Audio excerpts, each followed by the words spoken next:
ரூமுக்கு போன சேது ரொம்ப அழுகிறாங்க. தாப்பாவை நினச்சி ரொம்ப ரொம்ப அழுகிறாங்க. இதுக்கெல்லாம் காரணமான அந்த தமிழ்ச்செல்வி கூட இனி வாழ்க்கை முழுக்க சேர்ந்து வாழ்ந்துடவே கூடாதுன்ற ஒரு முடிவில் தெளிவாகவே இருந்து தமிழை பற்றி நினச்சி வருத்தப்பட்டு இருக்கும்போது தான் அங்கே ரூம்குள்ளே கருப்பு வராங்க. உள்ளே வந்த கருப்புவும் அப்பத்தாவும் இங்கே சேது உட்காந்துருக்கதை பார்த்ததும் பக்கத்தில் வந்து உட்கார, ஐயா சேது கொஞ்சம் பொறுமையாக போயிருக்கலாம்ல, நிதானமாக எரியான்னு உங்ககிட்ட நான் எத்தனை தடவை சொன்னேன்.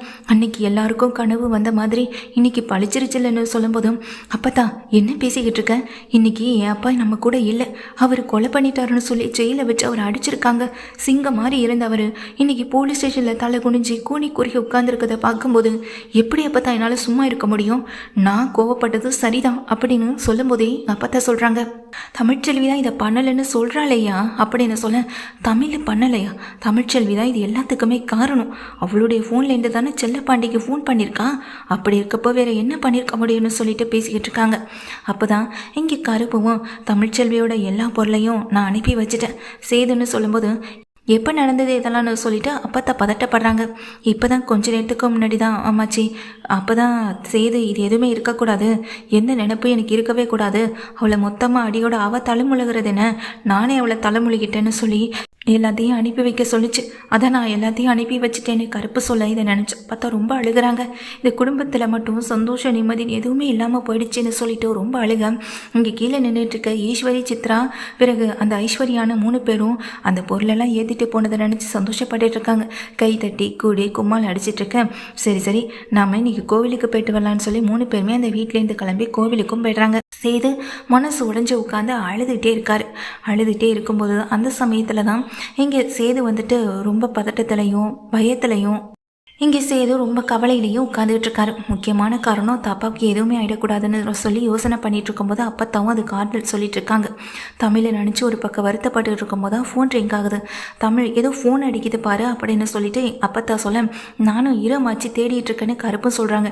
டே என்னடா பண்ணிகிட்டு இருக்க, ஏதாவது முக்கியமான ஃபோனாக இருக்க போதுன்னு சொல்லும்போது இங்கே சேது உடனே தான் பாக்கெட்டில் இந்த ஃபோனை எடுக்கிறார். என் ஃபோன் எதுவுமே அடிக்கலையேன்னு சொல்லும்போது இதோ இந்த இருக்குன்னு சொல்லிட்டு எடுத்துகிட்டு வந்து கொடுக்க, அதை பார்த்ததுமே சேது பயங்கர ஷாக் ஆகுறாங்க.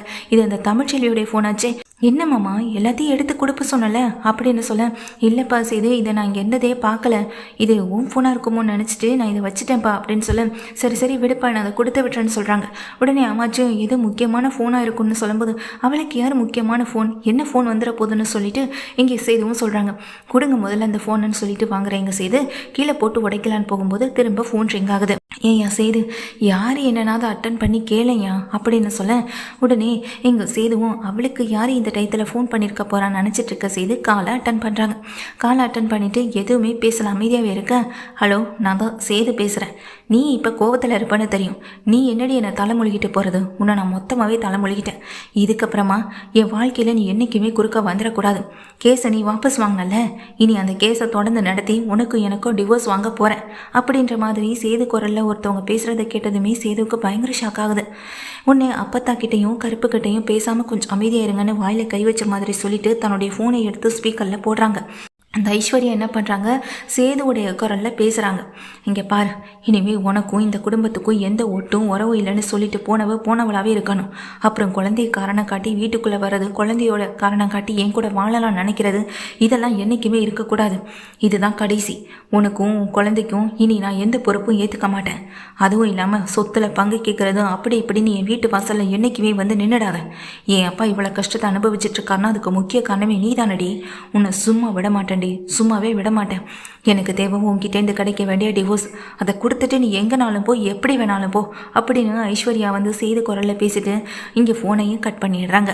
இதை கேட்டதுமே 3 பேருமே அதிர்ச்சியாக, ஆட கடவுளே என்னடா இது, நீ இங்கே இருக்கும்போது உன் குரல்லேருந்து யாருடா இங்கே தமிழ் ஃபோனுக்கு கால் பண்ணுறது அப்படின்னு அப்போதான் சொல்ல, எனக்கு எதுவுமே புரியலை அப்போதான் அப்படின்னு சொல்கிறாங்க. கருப்பும் அன்னைக்கு தமிழ்ச்செல்வி ஃபோன்லேருந்து ஃபோன் வந்ததா சொல்லி இங்கே செல்லப்பாண்டியன் கூட சொல்லிட்டு இருந்தாரே, அப்போது அதுவும் தமிழ் பேசலையா அப்படின்னு கருப்பு சொல்ல, சேதுவுக்கு இது பெரிய அதிர்ச்சியை கொடுக்குற விஷயமாகவும் இருக்கு. அப்போது இந்த நம்பர்லேருந்து யார் ஃபோன் பண்ணியிருக்கா, எதுக்காக ஃபோன் பண்ணியிருக்கா, இவங்க யாருன்றதை நம்ம எப்படி கண்டுபிடிக்கிறதுன்னு சொல்ல, உடனே இங்கே சேதுவும் இந்த நம்பரை வச்சு ஸ்டேஷனில் சொல்லி யார் என்னென்னு நான் பார்க்குறேன்னு சொல்லிடுறாங்க. அங்கே கோவிலில் நின்றுக்கிட்டு இருக்க ஐஸ்வர்யாவும், நான் பேச வேண்டியதெல்லாம் பேசிட்டேன், இனிமேல் அந்த தமிழ்ச்செல்வி மானம் கெட்டு போய் நம்ம வீட்டு பக்கம் வந்து கூட நிற்க மாட்டா, அதுவும் சேது மாமா குரலே பேசிட்டேன்னு சொல்ல, ஏய் ஐஸ்வர்யா எதுக்கு இந்த தேவையில்லாத வேலை பண்ண அப்படின்னு சொல்ல, தமிழ்ச்செல்வியோட எல்லா பொருளையும் தான் அவள் வீட்டுக்கு கொடுத்து அனுப்பிட்டாங்க, எப்படியும் அவள் ஃபோன் அவகிட்ட தான் இருக்கும், அதனால தான் நான் அவள் ஃபோனுக்கு ஃபோன் பண்ணி சேது மாமா குரலில் பேசவும் செஞ்சேன். எனக்கு தேவை சேது மாமா கிட்டேருந்து அவளுக்கு டிவோர்ஸ் கிடைக்கணும். சேது மாமாவுக்கு எனக்கும் கல்யாணம் பண்ணி வைக்கிறேன்னு சொன்னதெல்லாம் மறந்து போச்சா? சேது மாமாவை நான் கல்யாணம் பண்ணிக்கணும்ல அப்படின்னு சொல்ல, அதுக்கு என்ன ஐஸ்வர்யா, அதெல்லாம் எல்லாமே நல்லபடியாக நடக்கும் அப்படின்னு சொல்ல, அதுக்கு முதல்ல டிவோர்ஸ் கிடைக்கணும்ல ஆண்டி, அதுக்காக தான் நான் ஃபோன் பண்ணி அந்த தமிழ் காதில் ஒரு விஷயத்தை போட்டு வச்சுருக்கேன். நிச்சயமாக அவளே இங்கே கேஸை வந்துட்டு வாபஸ் வாங்குறேன்னு சொல்லியிருந்தால, அந்த கேஸை இனிமேல் தொடர்ந்து நடத்தி 2 பேருக்குமே டிவோர்ஸ் கண்டிப்பாக கிடைக்கும். ஒரு வழியாக இந்த பிரச்சனை முடிஞ்சுது. போன போக்கத்தில் அவள் இந்த ஊரை விட்டே போயிட்டானா, டிவோர்ஸ் கொடுக்க மாட்டா அப்படி இப்படின்னு சொல்லிட்டானா, அதனால தான் அப்படின்னு சொல்ல, அதுக்கு தமிழ் என்ன சொன்னான்னு சொல்லி கேட்குறாங்க. அவளை நான் பேச விட்டதானே, அவளை நான் பேசவே விடலை, அவள் பேசுகிறத நாம எதுக்கு கேட்கணும், அதுவும் இல்லாமல் நான் சேது மாமா குரலில் பேசினேன், அதான் பேச வேண்டியதை டக்குன்னு பேசிட்டு ஃபோனையும் வச்சுட்டேன்னு சொல்கிறாங்க. நீ சரியாக தான் பண்ணியிருக்கேன்னு சித்ராவும் அங்கே சொல்லும்போது ஐஸ்வர்யாவும் ரொம்ப சந்தோஷப்பட்டுட்டு இருக்காங்க. ஐஸ்வர்யா, சித்ரா, தாமரை 3 பேருமே கொஞ்ச நேரத்தில் வீட்டுக்கு திரும்பி வராங்க. அங்கே வீட்டில் எல்லாருமே அமைதியாக உட்காந்துருக்க. ஏன் செய்து ஏன் இப்படி அமைதியாக உட்காந்துக்கிட்டு இருக்க, அதுவும் அப்பா சேரில் வந்து உட்காந்துட்டு இருக்க, நீ இங்கே ராஜாங்க மாமாவை போய் கூட்டிகிட்டு வரலையா, வக்கீலை வச்சு பேசணும், அதை பண்ணணும் இதை பண்ணணும்னு எந்த முயற்சியும் எடுக்காமல் இருக்கீங்க, இப்படி வீட்டிலே இருந்தால் அவரை எப்படி வெளியே இருந்து கூட்டிகிட்டு வர முடியும், அவர் என்ன கஷ்டப்பட்டுட்டு இருக்காரோ, ஏது கஷ்டப்பட்டுட்டு இருக்காரோ, என்ன ஆச்சோ, இதெல்லாம் நினச்சி ரொம்ப வருத்தத்தில் இருந்ததுனால தான் கோவிலுக்கு போயிட்டு அவர் பேரில் ஒரு அர்ச்சனையும் பண்ணிட்டு வந்தேன், அதை முதல்ல நீங்கள் எடுத்துக்கோங்க அப்படின்னு சொல்லிட்டு கையை நீட்டும் போது அந்த கொடுக்கும்போதே பல்லான்னு ஒரு அரை ஈஸ்வரி கணத்தில் விடவும் செய்ய ஈஸ்வரி கீழே போய் விழவும் செஞ்சிடறாங்க. அத்தை என்னாச்சு அப்படின்ற மாதிரி இங்கே ஓடி வந்து கிளப்பி விடவும் செய்கிறாங்க ஐஸ்வர்யாவும் சித்ராவும். பாட்டி இப்போ எதுக்கு அம்மாவை அடிச்சிங்கன்னு சொல்ல, ஓமா பண்ண காரியத்துக்கு அவளை இன்னும் இந்த வீட்டில் உட்கார வச்சு சீவை சிங்காரிச்சு அவளுக்கு நாங்கள் இங்கே எல்லா பணிவடையும் செஞ்சிட்ருக்கோமா, என் பிள்ளை ஜெயில தண்டனை அனுபவிக்கிறதுக்கு காரணமே இவ தானே அப்படின்னு சொல்ல, அத்தை என்னத்தை சொல்கிறீங்கன்னு அங்கே ஈஸ்வரியும் சொல்ல, உடனே அப்போ தான் விஷயத்த சொல்கிறாங்க. அப்போத்தாவும் நடந்த விஷயத்த நானும் கேள்விப்பட்டேன்டி, கொஞ்சம் நேரத்துக்கு முன்னாடி தமிழ் ஃபோனுக்கு இந்த ஐஸ்வர்யா தானே கால் பண்ணி பேசினா, அது அவன் நம்பர் தானே ட்ரேஸ் பண்ணதில் கண்டுபிடிச்சாச்சு. கொஞ்சம் நேரத்துக்கு முன்னாடி கோவில் இருந்ததையும் இப்போ கோவிலில் இந்த வீட்டுக்கு வந்ததையும் எல்லாத்தையும் இங்கே செய்து பார்த்துட்டு கேட்டுக்கிட்டே தான் இருந்திருக்கான். அந்த நம்பர் எங்கெங்கே ட்ரேஸ் ஆகுதுன்னு பார்த்து கண்டுபிடிச்சாச்சுரி, அது எல்லாத்தையும் பண்ணது நீங்கள் தான்றது தெளிவாக தெரிஞ்சிடுச்சு. தமிழ்ச்செல்வி குரலில் தமிழுக்கு தெரியாமல் அவளுடைய ஃபோனை எடுத்து அவங்க அப்பா செல்லப்பாண்டி ஃபோன் பண்ணி அந்த ஜெனிக்கும் சக்திக்கும் கல்யாணம் பண்ணி வைக்க சொன்னது இந்த ஐஸ்வர்யா இந்த வீட்டுக்கு இப்போ வந்தவ, அவளை பேச வச்சது நீ அப்படின்னு சொல்லிட்டு எங்கள் அடி விழுக, அத்தை இப்போ என் புருஷன் ஜெயில தண்டனை அனுபவிக்கிறான்னா அதுக்கு முக்கிய காரணமே இந்த ஈஸ்வரி தான் நினைக்கிறப்போ எனக்கு அவ்வளோ ஆத்திரமாக வருது. இனிமேல் இந்த ஈஸ்வரி சம்மந்தப்பட்ட யாரும் இந்த வீட்டில் இருக்கக்கூடாதுன்னு மோகனா கோவமா கத்த, அக்கா நான் என்ன சொல்ல வரேன்னு கேளுங்க அப்படின்னு சொல்லும்போது, இதுக்கப்புறம் நீ என்ன சொல்கிறது, அதை நான் எதுக்கடி கேட்கணும், முழுக்க எல்லாத்துக்கும் காரணம்னு நீ தானே தெரிஞ்சு போச்சு, இதுக்கப்புறம் இதை சும்மா விட்டுட்டு அமைதியாக போகும்னு நினச்சியா, அதுக்கான தண்டனை உனக்கு கிடைக்க வேண்டாம் அப்படின்னு சொல்ல, ஐயோ அக்கா நான் என்ன சொல்ல வரேன்னு கொஞ்சம் கேளுங்கக்கா அப்படின்னு சொல்லும்போது, இதுக்கப்புறம் நீ சொல்கிறத நாங்கள் கேட்குற இடத்துல இல்லை, இனி நாங்கள் எப்படி நடந்துக்கணுமோ அப்படி நடந்துக்க தாண்டி செய்வோம் அப்படின்னு சொல்கிறாங்க. ஏன் செய்து இப்படி அமைதியாகவே உட்காந்துக்கிட்டு இருக்கேன், கிளம்பி என்ன எதுன்னு கேளியா அப்படின்னு அப்பத்தை சொல்ல, பக்கத்தில் வர செய்து உங்களுக்கு நான் என்ன வச்சு நம்ம துரோகத்தை பண்ணேன், இன்றைக்கி என் வாழ்க்கையில் நடக்கிற எல்லா கஷ்டத்துக்கும் அதுக்கு நீங்கள் தானே காரணம், ஏன் அப்பாவை ஜெயிலில் கொண்டு உட்கார வச்சு அதுக்கெல்லாம் காரணம் தமிழ்ச்செல்வி மேலே தான் பழிய போட்டு, ஐயோ கடவுளே அவள் சொன்னதை நம்பாமல் போயிட்டேன்னு சொல்லிட்டு கதறி அழுகிறீங்க சேதுவை பார்த்து அப்பத்தாவுக்கு ரொம்ப கோபம் வருது.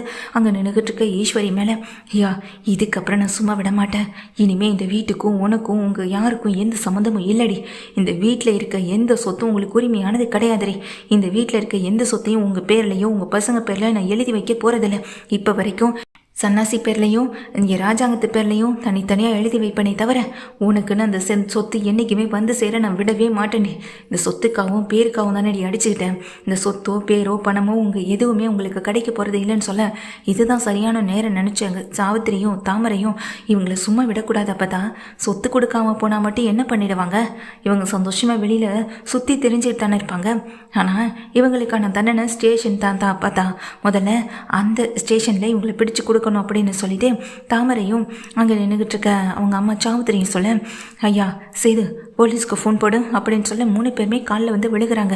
அடியே நீங்கள் எம்பிட்டு தான் காலில் விழுந்தாலும் உங்களை நாங்கள் மன்னிக்க போகிறது இல்லடி. ஏன்னா நீங்கள் பண்ணின பழி பாவத்துக்கெல்லாம் தண்டனை எங்கே கிடைக்கணுமோ அது அங்கே கிடைக்கும்டி.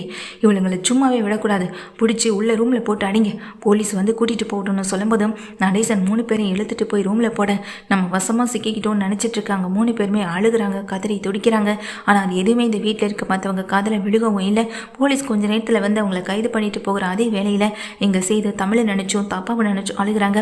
இந்த குடும்பத்துக்கு இவ்வளோ பெரிய ஒரு சம்பவம் நடந்து போச்சு. அன்னைக்கு நாம் கண்ட கனவு எல்லாமே நடந்து போச்சு.